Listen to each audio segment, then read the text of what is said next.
I will now begin the reading. A visit from St. Nicholas, a.k.a. Twas the Night Before Christmas. 'Twas the night before Christmas, when all through the land not a creature was stirring, not even a ham.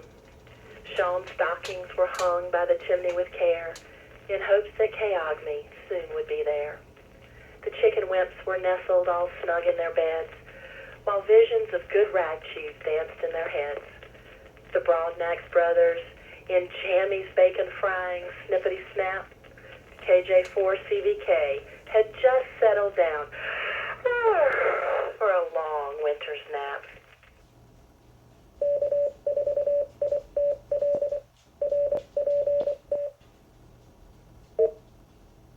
When out in the trees there arose such a clatter, I sprang from my ham shack to see what was the matter.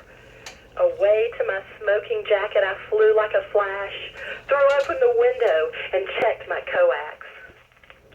The moon on the breasts of my antennas not low gave the luster of midday to the ground plane below. When, what to my straining ears should occur, but a CQ from BJ and 8 tiny sworkers. With a little old driver so mouthy and slick, I knew in a moment it must be St. Jinx. More eat up with ham radio, his contacts they came. He purple-farkled and snorfed and called them by name. Now Ricky, now Harley, now Bradley and Nancy. On Steve, on Pete, on Cecil and Kenny. To the top of the tower, to the top of the beam, to get a rare DX, of which others will dream. And then in a twinkling I heard on the roof the staggering and stumbling of each of these goofs. As I unkeyed my handheld and was turning around, down the chimney St. Jinx came with a clattering sound. He was dressed in all spandex from his head to his feet, and he looked all around for something to eat. A bundle of radios he had flung on his back, and he looked like a shyster just opening his pack. His eyes were unfocused, his mustache was white, his face was distinctive but gave me a fright. His cavernous mouth was drawn up like a bow, and his chin bore the traces of his last stuffed potato.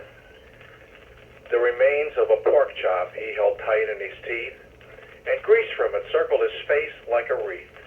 He had a broad face and a great big old belly that shook when he walked like a bowl full of jelly.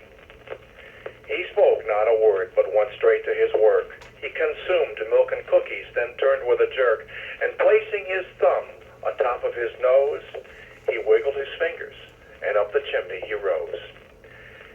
He staggered to his ride, his team gave a moan, and away they all flew like an NSA drone. But I heard him explain, as he drove out of sight, Happy Christmas to all, and to all a good night.